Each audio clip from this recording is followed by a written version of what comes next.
tujuanku ya balik lagi ke atas. Jadi apapun itu ke depannya, ya aku balik lagi ke tujuanku bahwa aku pengen beribadah.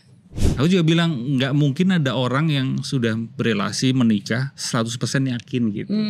Karena love is active present gitu. Betul, love is a verb. Ya. Kalau kita ngomong es itu bagus, tapi daripada situ masa itu tuh lebih bumbu lebih.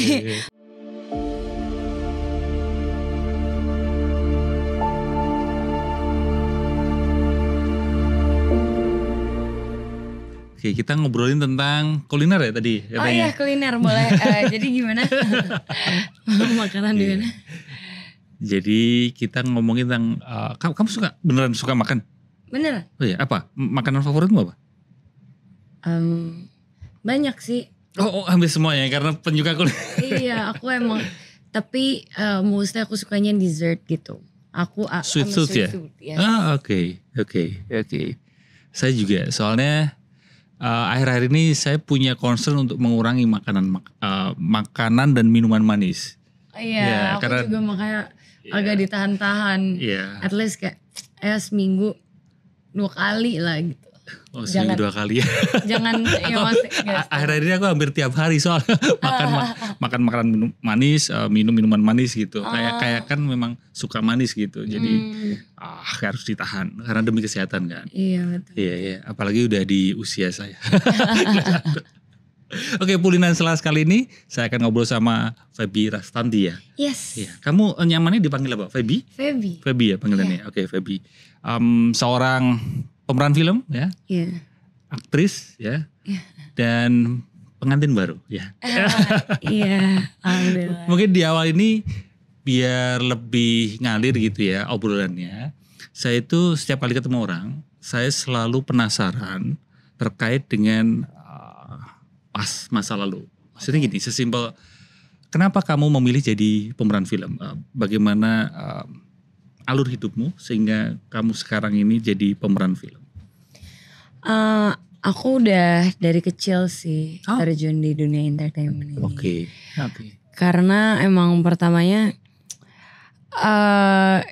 zaman-zaman bayi-bayi gitu kayak 2-3 tahun, mama tuh udah ngeliat kalau aku tuh lumayan banci tampil, suka perform, yang kayak anak kecil nyanyi lah, modeling lah gitu.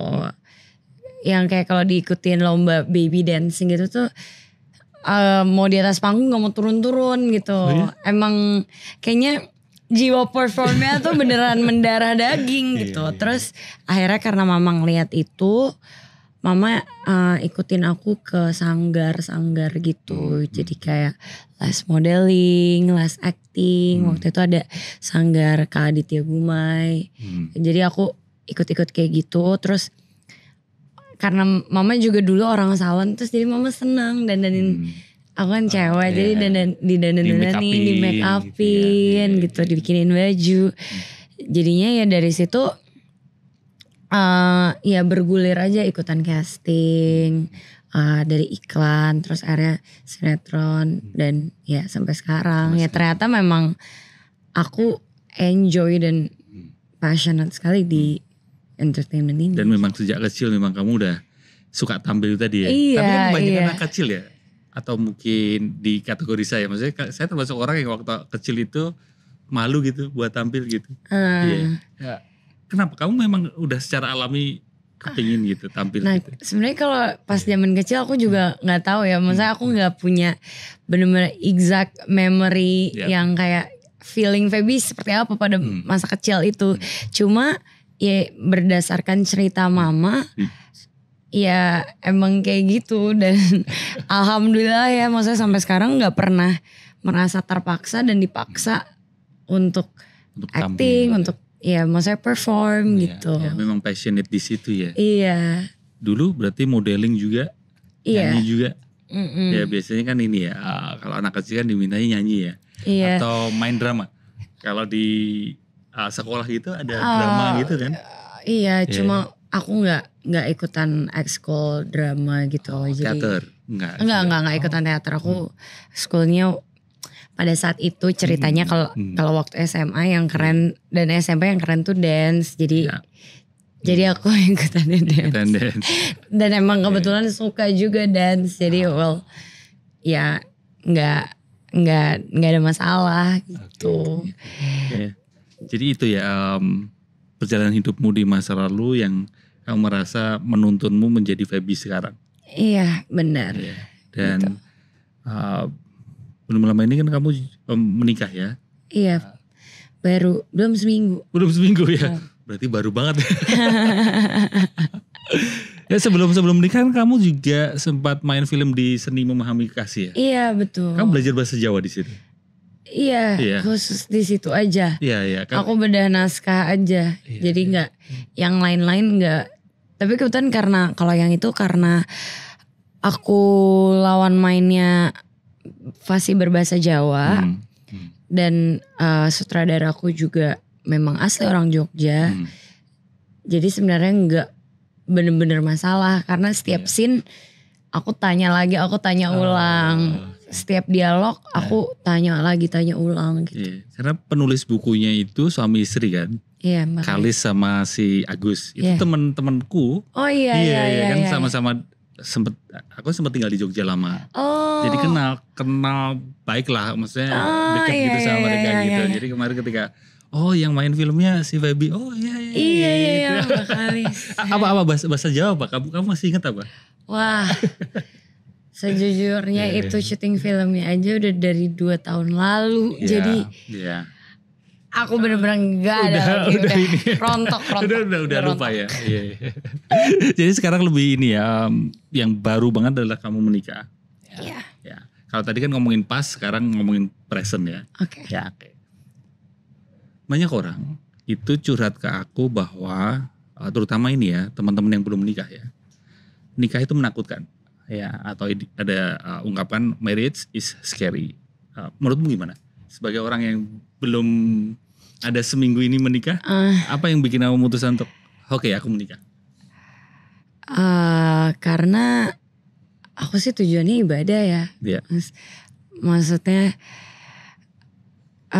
menurut aku dapet suami baik kayak soleh itu bonus, tapi tujuanku ya balik lagi ke atas. Jadi apapun itu ke depannya ya aku balik lagi ke tujuanku bahwa aku pengen beribadah.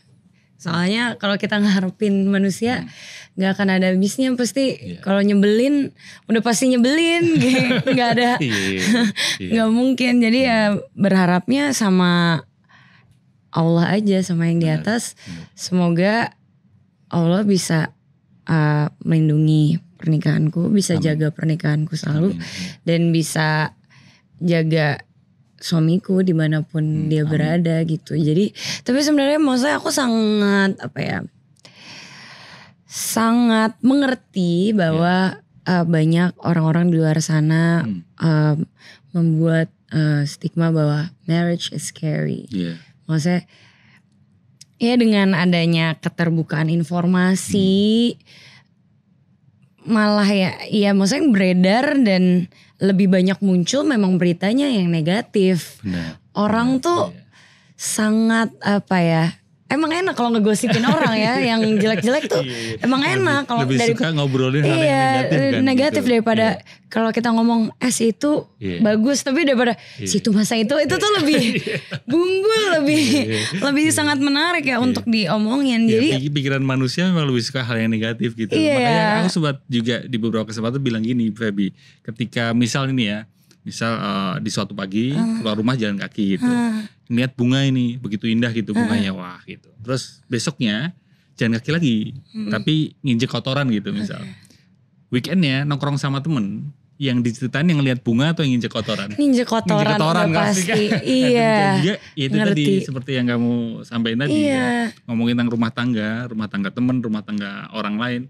Pasti yang diobrolin waktu nongkrong itu adalah rumah tangga yang negatif gitu. Iya, betul. Iya, makanya karena keterbukaan informasi, masa sosial media yang mencuat di orang tuh selalu yang negatif-negatif. Dan aku percaya kalau apa yang kita masukin ke dalam pikiran kita itu ya yang keluar. Maksudnya kalau kita masukin yang bagus-bagus, yang positif-positif, yang kayak ya bismillah insya Allah kayak maksudnya doa-doa ya insya Allah bakalan keluarnya juga yang baik-baik. Tapi kalau kita juga saya buka TikTok isinya maksudnya perselingkuhan, perceraian. Ya lama-lama juga akan menimbulkan ketakutan-ketakutan yang kayak belum terjadi kok ke depannya. Maksudku kadang kayak kalau misalnya kita udah mikirin yang negatif-negatif, ke depannya nanti terjadi juga jadinya susah 2 kali gitu loh. Susah secara nyatanya dan susah di pikirannya. Iya, susah di pikirannya. Maksudnya ya udah sekarang ya pikiran yang positif-positif. Kalaupun nanti ke depannya emang ada yang scary, ada yang negatif, ya udah dihadepin. Maksudnya sedihnya ya udah nanti aja itu pas ketemu, tapi jangan sedihnya dari sekarang. Karena kalau susahnya di pikiran itu kan lebih susah dicari solusinya ya, dibandingkan susahnya itu ya kita tidak berharap susah secara nyata, tapi susah di pikiran atau overthinking, pikiran negatif di pikiran itu kita bingung gitu mencari solusinya karena kan nggak ada sudahnya gitu. Iya, tapi kalau secara nyata kan kita langsung udah tahu solusinya. Ya. Aku tuh kadang suka bingung. Ada aja yang aku baru nikah terus di komenku kayak ibu-ibu gitu kayak jangan terlalu sedih deh, nggak tahu ke depannya gimana. Loh terus jadi gimana? Aku nggak boleh seneng apa gimana? Jangan terlalu seneng gitu. Jangan terlalu seneng deh. Kayak nanti bakalan sedih juga kayak belum maksudnya ini masih senang-senang belum lihat aja nanti 2 tahun 3 tahun kayak why? Kenapa malah negatif ya? Maksudnya ya kita doain kayak ya semoga perjalanannya bakalan lancar ya. Dan kalaupun nanti ke depannya memang ada masalah, semoga diberikan kekuatan untuk selalu bisa menghadapi bersama-sama. Tapi kenapa malah ditakut-takutin? Kalau misalnya dari awal udah ditakutin kan aku juga jadi kayak oh iya nanti kayak gini. Makanya aku ngeliat stigma itu sebenarnya sangat bisa dimengerti, understandable bahwa dengan keterbukaan informasi sosial media kita setiap hari bangun pagi bukannya TikTok, bangun pagi bukannya Instagram. Jadi stigma marriage is scary menurut aku understandable. True. Tapi aku sangat amat tidak setuju sih. Iya. Kita perlu berupaya untuk tidak hanya terseret akan stigma itu ya. Termasuk tadi pikiran kita juga perlu dijaga untuk tidak terus mengkonsumsi hal semacam itu, hal yang negatif itu.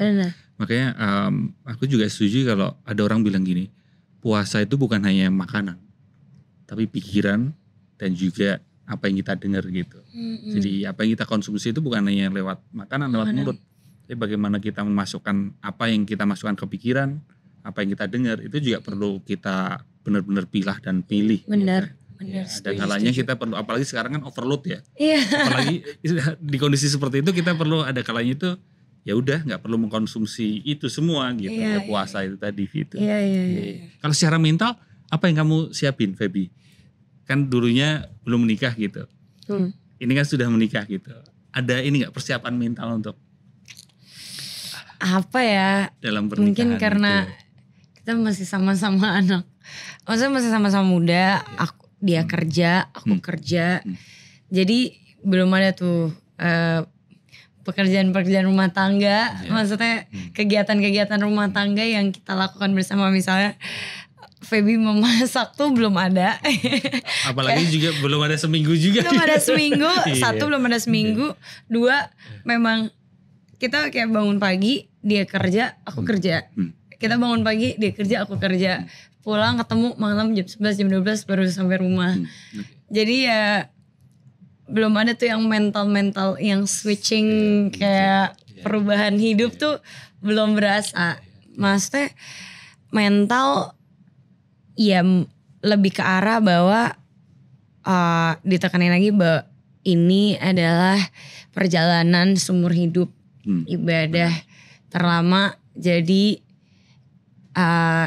ya Feby harus melakukannya dengan baik gitu. Ya maksudnya lebih sadar diri role Feby yang baru sebagai istri Peran gitu. yang baru. Peran yang baru.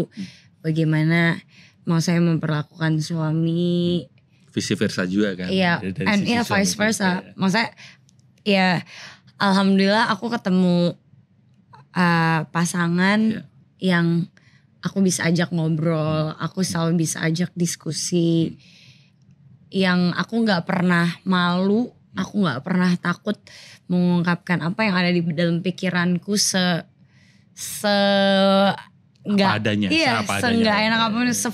Aku akan mengeluarkan semua isi pikiran itu sevulgar itu kayak mau yang jelek, mau yang baik, pokoknya alhamdulillah aku bisa selalu berdiskusi dengan pasanganku. Jadi ya maksudnya semua perubahan ataupun misalnya kesiapan aku mental segala macem, aku selalu ngomong sama pasangan aku gitu. Dan maksudnya dia juga selalu ingetin aku misalnya, Feby harusnya kayak gini ya, mungkin sebaiknya kayak gini. Tapi dia juga selalu terbuka dan bertanya sama aku kayak, menurut kamu gimana? Sebaiknya gimana? Kamu setuju nggak gitu? Atau kalau kamu nggak setuju, kira-kira menurut kamu pendapatnya apa gitu? Karena gimana pun juga pernikahan ini juga tidak bisa terus 100% dipersiapkan mental kita gitu kan. Ada kalanya kita perlu let it flow gitu ya. Benar kamu setuju hal itu gak? Aku juga setuju sih. Ada satu pertanyaan yang sampai sekarang kan usia pernikahanku udah 13 tahun. Masya Allah. Sampai sekarang masih banyak orang yang nanya ke aku gini, dan terutama teman-teman yang belum menikah yang gini. Mas Haji, kamu bisa yakin bahwa Mbak Indri itu istrimu itu yakinnya itu gimana cara yakinnya gitu? Nah, kalau menurutmu gimana? Kamu terus yakin bahwa oke, aku menikah dengan Mas Derajat? Iya, Mas Derajat. Iya. Apa yang bikin kamu yakin gitu? Karena itu sih, karena aku bisa ngobrol. Karena aku bisa ngobrol panjang, lama. Aku bisa ngeluarin semua pikiran aku sevulgar itu tanpa aku ngerasa takut dijudge. Kayak takut direndahkan, kayak ih kok ngomongnya gitu, kok gitu. Karena kalau temen yang lain kan kadang kita perlu ada jaimnya dikit dan sebagainya gitu. Betul. Iya itu sih, aku ngerasa ada keterbukaan di situ. Iya, aku sangat amat bisa ngobrol dan dia adalah sosok yang aku ngerasa aku bisa respect sama orang ini dalam jangka waktu yang lama. Karena aku cukup dominan sebagai perempuan. Maksudnya aku lumayan alpha. Kayak aku kerja sendiri, aku menghasilkan duit sendiri. Aku ngerasa kayak aku sekolah tinggi, aku sarjana. Maksudnya aku bisa menghasilkan duit sendiri. Maksudnya aku punya banyak talenta. Secara natural aku ngerasa sangat berdaya sebagai perempuan. Jadi kadang ada sedikit yang kayak ansi gitu. Maksudnya yang sebagai perempuan apain sih gitu, ada banget maksudnya menurut aku, dan itu natural dengan semua yang aku udah capai. Tapi sama Ajat aku ngerasa aku bisa respect sama dia dalam jangka waktu yang lama, karena kan aku juga tetap sadar bahwa walaupun aku perempuan, aku berdaya, tapi aku seorang istri, dia imam aku, jadi aku tetap harus respect sama dia. Aku tetap harus bisa ngelihat dia sebagai pemimpin. Karena saling mengisi lah ya. Karena kalau enggak nanti rumah tangganya kalau ada dua nakoda agak sulit. Jadi aku tetap harus bisa menekan egoku untuk respect sama dia. Dan selama kebetulan kita pacaran lama, jadi 3,5 tahun. Selama pacaran aku ngerasa aku nyambung ngobrol sama dia, aku bisa ngobrol sama dia tanpa takut dijudge, dan aku ngerasa dia sosok orang yang aku bisa respect gitu. Ya, saling mengisi dan saling melengkapi ya. Jadi ada kalanya aku yang jadi nakoda, di lain kesempatan mungkin yang satunya jadi nakoda dan sebagainya gitu. Ya, yang kayak gitu-gitu juga udah diobrolin, maksudnya ya emang marriage is not always 50-50 kan. Maksudnya kalaupun di saat dia cuma bisa kasih 20% ya aku harus step up kayak oke saya nggak apa-apa, it's okay, I'll give the 80. Iya. Ya setuju. Sebagai orang yang sudah menikah 13 tahun setuju. Dan juga bahkan sampai sekarang itu aku juga bilang, ya kan banyak yang nanya tadi ya yakin atau enggak, yakin 100% seperti apa sih gitu kan. Bahkan kalau perjalanan kayaknya gak pernah ada orang yang yakin 100% deh. Iya karena selalu akan ada kayak akankah gimana ya gitu. Karena kan yang namanya relasi itu selalu tidak pasti kan. Betul. Ya future kan juga always mystery gitu. Sehingga aku juga bilang gak mungkin ada orang yang sudah berelasi menikah 100% yakin gitu. Karena love is active present gitu. Betul. Love is a verb. Ya, dan gak bisa terus aku mencintaimu masa lalu atau mungkin aku mencintaimu masa depan. Iya, ngerti. Akan dan sudah dalam mencintai itu menurutku tidak ada gitu. Iya, Karena cinta itu selalu present moment gitu. Iya. Dan tadi sebagai peranmu perempuan di dalam rumah tangga, ini relate dengan judul filmmu terbaru sekarang ini apa dengan wanita kan? Wanita ahli neraka. Betul. Dari judulnya aja takut. Emang cukup provokatif ya judulnya. Ya, ceritanya gimana sih? Tapi jangan spoiler ya. Tapi mungkin lebih sinopsisnya gitu. Ceritanya kalau wanita ahli neraka ini sendiri fokusnya tentang perjalanan hidup Farah. Aku berperan sebagai Farah. Farah ini seorang santriwati, tapi dia yatim piatu. Jadi dia diangkat anak sama pemimpin pesantren tersebut.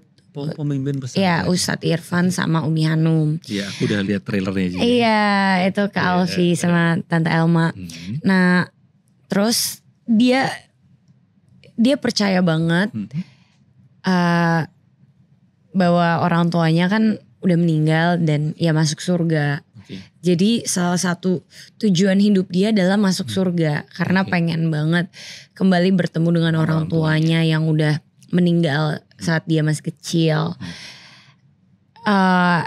Berbekal itu salah satu cara masuk surga yang dia ketahui adalah melalui pernikahan, menjadi istri yang soleha, istri yang patuh sama suaminya. Dan pada suatu waktu ada kesempatan nih, dia bisa menjadi istri seorang bupati, calon bupati. Itu si Oka. Oka. Nah, jadi ya dari situ fokusnya adalah perjalanan rumah tangganya Farah, yang melihat apakah dia mampu menjadi ahli surga atau dia malah menciptakan neraka di dunianya. Oke. Tapi kok gak ada horor-horornya sinopsisnya? Horor nanti. Nonton aja filmnya. Karena kan makanya aku bilang apakah dia bisa mendapatkan surganya seperti yang dia mau atau dia malah menciptakan neraka di dunianya gitu. Horor tapi ini ceritanya nggak seperti horor pada biasanya sepertinya. Betul. Karena ini ada horor religi, terus ada sedikit unsur politiknya juga. Tapi ceritanya menarik gitu. Jadi nggak seperti horor pada biasanya. Oh gitu, ada setannya, ada hantunya gitu. Tapi ada cerita yang memang kuat gitu. Tantangannya apa? Dramanya juga cukup kuat sih. Tantangannya apa? Tantanganmu ketika menjalani peran sebagai Farah? Tantangannya mungkin yang pertama secara teknis ya, kan karena kan film horor, jadi ada beberapa adegan yang aku harus pakai sling. Iya, aku kan di Rukiah, aku kesurupan, jadi aku pakai sling, jadi kayak yang kubulak-bulik gitu. Bisa gitu, ditarik gitu? Iya, ditarik, terus ada yang terbang gitu. Itu cukup. Sangar ya? Ini sangar maksudnya, keren gitu. Ini film pertama? Film horor pertama. Ya itu contekan ya. Iya. Kamu nyetekin di sini, kamu nyetekin enggak ada. Gak ada. Cuma satu contekannya. Iya, ini film horor pertama. Jadi ya maksudnya itu yang aku harus pelajarin teknisnya sih. Karena kan nggak gampang kayak sling-sling gitu. Sementara kebetulan aku nggak pakai stand moment sama sekali. Jadinya iya aku ngelakuin semuanya sendiri. Itu take berapa kali gitu berarti kalau ada? Alhamdulillah sebenarnya take-nya nggak banyak. Cuma kan shotnya banyak. Jadi tetap aja akan diulang-ulang adegan yang sama. Karena kan misalnya shot dari atas, shot dari samping, shot dari cover gitu. Iya. Aku kan bodoh soal ini ya pembuatan film ya. Ini Iya, aku iya. pengen belajar sekalian ya. Iya, iya. Berarti itu kalau yang diambil dari angle ini nggak sekaligus langsung ada banyak kamera gitu atau? Ada beberapa produksi yang langsung banyak kamera, tapi itu lebih ke arah misalnya action. Karena kan biar menghemat waktu sebenarnya. Iya. Kalau misalnya kita ini lagi ulang lagi, belum kalau salah. Kalau misalnya kalau salah berarti ulang lagi. Tendangannya ini iya, kurang tendangannya ini gitu ya. nggak continuity gitu segala macam. Ada beberapa yang diambil berbarengan. Tapi ya kebanyakan film tuh kameranya ya cuma 1 maksimal 2. Iya. Jadi perlu ada berulang kali. Iya, gitu ya, berulang untuk mengambil, kali. angle pertama ini, angle ini dua gitu. Betul. Jadi tantangan terbesarnya bisa dikatakan adalah sling. Untuk ya lumayan itu untuk secara film ini. Iya, tantangan terbesarnya ya secara teknis kayak gitu. Dan mungkin kalau secara acting sendiri, karena kan si Farah ini emosinya lumayan naik turun ya.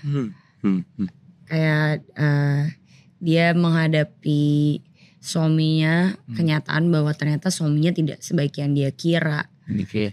Suaminya mungkin malah membantu dia menciptakan neraka di dunianya gitu loh. Jadi ya emosi itu sih yang harus dijaga gitu. Gimana aku bisa menyelami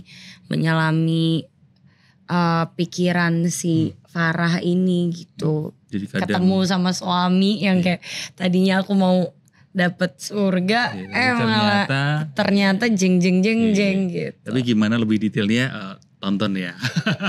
Betul. Udah tayang ini ya. Udah tayang tanggal 14 November 2024. Ini take-nya 15. Ini tahun 15 ya. Berarti udah tayang dari kemarin. Jadi teman-teman biar lebih detailnya nonton Wanita Ahli Neraka.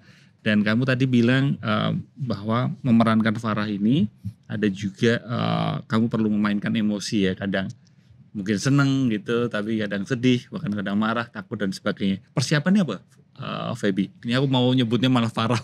Ya, persiapannya apa? Persiapan secara fisik mungkin atau secara psikis bahkan? Kalau fisik, karena kemarin aku sambil persiapan maraton, jadi sebenarnya nggak siap secara fisiknya. Iya, alhamdulillahnya aku nggak ada keluhan sama sekali soal fisik.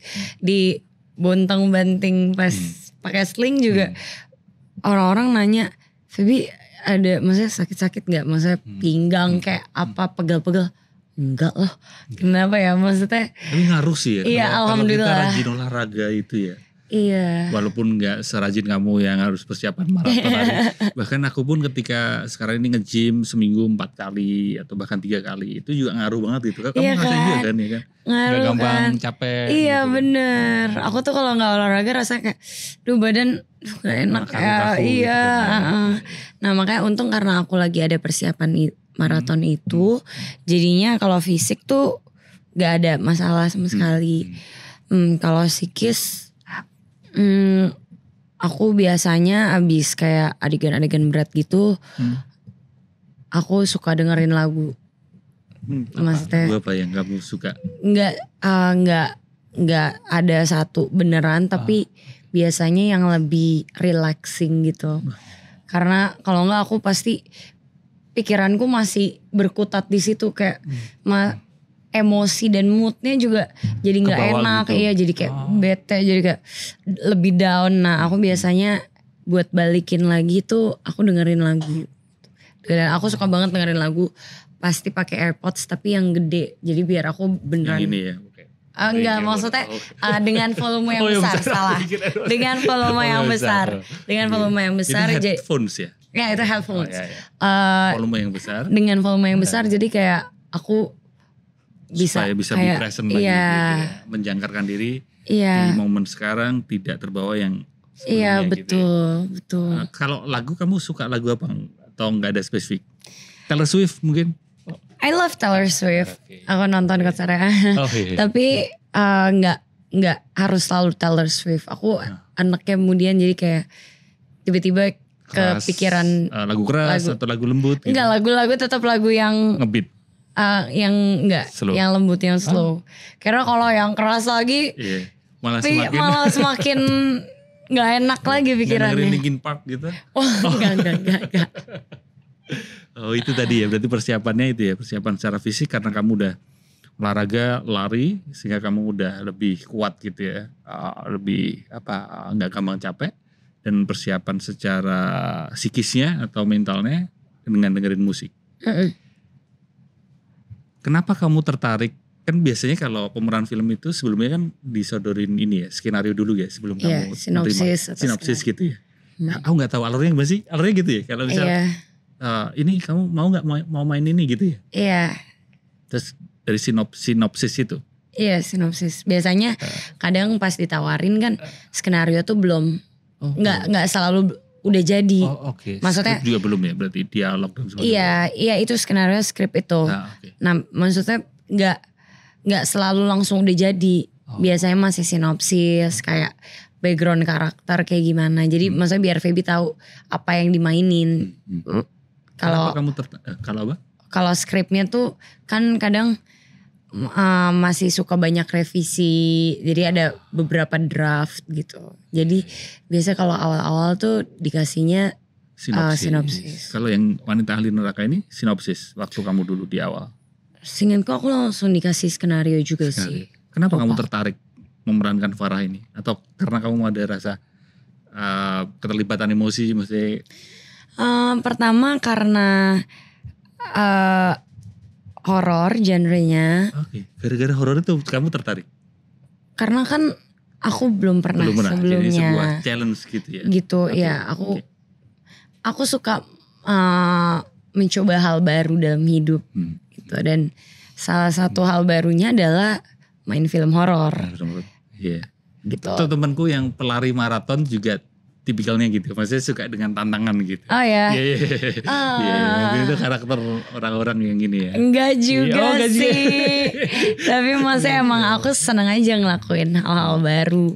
Ya aku nggak pengen nyesal gitu loh hidup. Aku pengen mencoba semuanya gitu. Nah ya salah satunya main film horor dan setelah aku baca premisnya, aku baca sinopsis, skenario sih ingat aku. Aku makin tertarik lagi karena karakter Farah nih cukup challenging. Maksudnya perkembangan karakter si Farah ini menurut aku cukup challenging buat aku. Maksudnya karakternya yang nggak biasa aku mainin lah. Gitu. Terus aku bisa kerjasama dengan PH Visinema, sebelumnya aku belum pernah kerjasama. Terus aku bisa kerjasama dengan cast hebat, sama sutradaranya Bang Eca juga aku belum pernah sebelumnya. Jadi ya aku makin tertarik lagi sih. Visinema Angga Sasongko ya? Iya, masa enggak? Sama Anggia ya? Iya, Anggia. Berarti si Farah ini di dalam film ini dinamika emosinya juga ini ya, bisa ketebak bahkan ya. Bener. Spektrumnya cukup luas gitu. Iya, jadi makanya aku makin kayak, menarik banget nih. Kalau misalnya aku bisa memerankan karakter Farah ini. Dari banyak adegan keren pastinya di film ini gitu. Apa satu atau mungkin dua adegan yang berkesan buat kamu? Yang berkesan itu, yang scene Rukiah itu.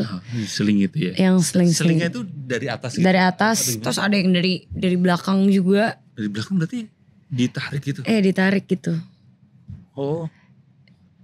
Saya terbang gitu? Terbang. Aku harus ditarik, kalau enggak. Jadi gak bisa cuma di atas. Kalau di atas nanti kayak aku agak gak stabil. Jadi harus ditarik juga. Oke, itu di studio berarti atau outdoor? Di dalam ruangan. Ceritanya kan aku dari Rukiahnya di dalam di ruangannya ustadznya itu. Jadi di ruangan, nggak di luar. Kalau di luar agak sulit ya. Selingnya Berarti perlu cari pohon gitu. Iya. Tapi ini di dalam ruangan. Itu satu yang berkesan. Itu yang berkesan sama satu lagi scene endingnya final. Kenapa itu endingnya? Itu nanti nonton aja. Tapi itu paling berkesan buat kamu. Itu seru. Menurut aku seru. Pembuatannya seru. Aku nontonnya juga seru. Dan semoga orang-orang yang nonton juga ngerasa kalau itu seru. Ini semakin penasaran sih. Jadi selama kamu berkarir di film ini, udah berapa film? Udah banyak sih. Banyak ya. Tahun ini? Tahun ini yang tayang 3. Tayang 3. Wow. Banyak juga ya. Iya, kebetulan tiba-tiba semua berbarengan. Iya. Kemarin baru September, sini November. Nanti Desember ada lagi. Oh, Desember ada lagi? Iya. Kebetulan sebenarnya. Syutingnya nggak berbarengan, nggak langsung, tapi tiba-tiba kebetulan tayangnya bareng. Iya, kayak yang Seni Umami Kasih itu ternyata 2 tahun sebelumnya. Iya. Baru tayang sekarang gitu. Iya.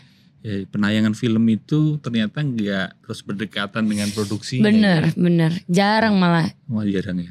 Lebih seringnya agak jauh, misalnya kayak ya sekitar beberapa bulan. Iya, nunggu momen gitu juga ya. Betul, nunggu momen, nunggu jadwal tayang juga. Dari semua karyamu sebagai pemeran film gitu, kamu tentu kan punya penggemar atau followers lah ya, setidaknya kan di Instagram atau di sosial mediamu gitu. Apa sebenarnya yang ingin kamu sampaikan kepada mereka gitu melalui karya-karyamu selama ini? Terkait apakah?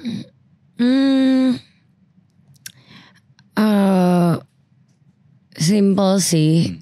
Ya, semoga teman-temanku. Ada sebutannya gak sih? Ada Febis. Iya. Nah, ini kalau kamu ingin menyampaikan Febis buat teman-teman Febis dan maksudnya semua penikmat karyaku, ya semoga bisa terhibur sih, karena masalah simple, ya it's entertainment, should be entertain people. Semoga terhibur dari semua, maksudnya kepenatan hidup di dunia, dan maksudnya itu bisa jadi jalan terapi, dan maksudnya kabur mereka ngelihat aku lebih terhibur, lebih happy di tengah hidupnya. Kepenatan hidup apalagi zaman sekarang ya. Bener. Ketika menikmati karyamu di film, setidaknya ada momen selama durasi film itu untuk rilis dulu ya, betul. Relax dulu. Nah, ini untuk menutup, mungkin kamu mau mengajak teman-teman buat nonton Wanita Ahli Neraka. Hai teman-teman, jangan lupa ya nonton film Wanita Ahli Neraka. Udah tayang sejak tanggal 14 November 2024 kemarin di bioskop di seluruh Indonesia. Jadi jangan lupa nonton. Yuk nonton ya, jadi saksikan di bioskop kesayangan Anda. Iya. Dan bioskop kesayangan kalian. Iya. Dan biasanya di podcast Bulinan Selaras di akhir itu diminta untuk membaca surat dari stranger. Oh ya. Silahkan. Gitu. Wow. Itu surat dari stranger nih. Nggak tahu, anonymous. Anonim. Tapi itu sebenarnya yang nulis adalah teman ngobrol Bulinan Selaras di episode sebelumnya.